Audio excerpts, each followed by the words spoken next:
Welcome, ladies and gentlemen. Thank you so much for your continued support. Always in this broadcast, I don't take it for granted. Kenyans, there is another shocking breaking news from Maverick Aoko. Aoko is saying that Erastus Indung is under siege, that is the IEBC chairperson. And according to this shocking breaking news, the IEBC chairperson is saying, we will remove over 2 million ghost voters from the register before 2027 elections. Kiambu County has the largest concentration of ghost voters, followed by Meru, Nairobi, and Nyeri. That is what the IEBC chairperson has said.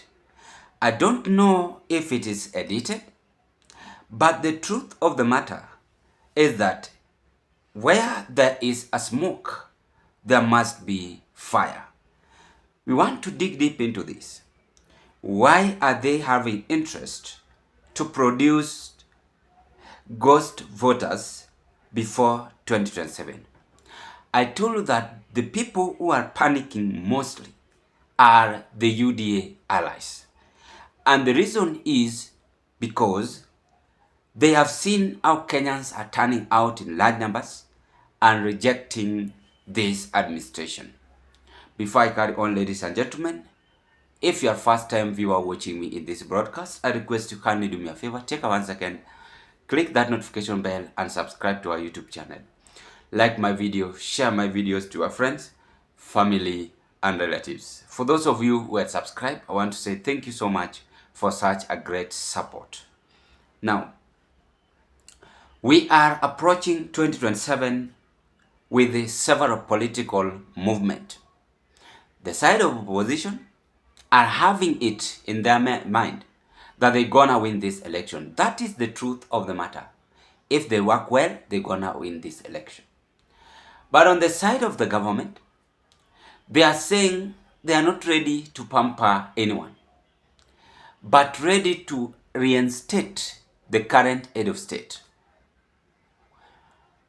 Even if they will get votes from heaven, even if they will get vote from Jupiter, or even below the earth, their aim is that William Ruto to become a second-term president. So the battle always begins with the IEBC. And as I told you that this election, it is not going to be this time around IEBC versus the Wananchi. No. This time around, it is tricky. The electorate and the president. The electorate are Kenyans, and their aim is set. How will they remove William Ruto from power?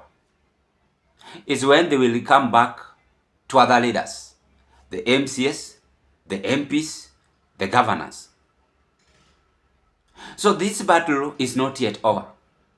If our whole IEBC chairperson coming up with such kind of a political bombshell, it means that they have rigged this election, they have manipulated this election, and they are not ready to follow the constitution. Whether Kenyans will demonstrate, whether we will storm the street 77 times, they have come to a conclusion that it is the current head of state to remain in power. I have again detected another observation. They have seen that ground is not favoring the current head of state. And so therefore the best solution is to remove over 2 million votes or ghost voters from the registered before 2027 election. And they have even mentioned these counties.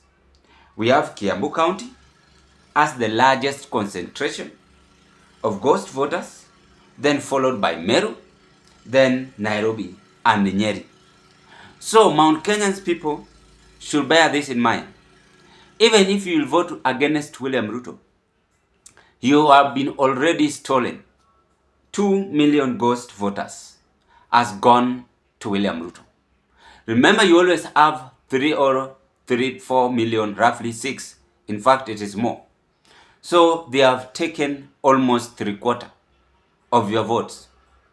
So panic is still gripping, and they have nowhere to hide but to rig this election.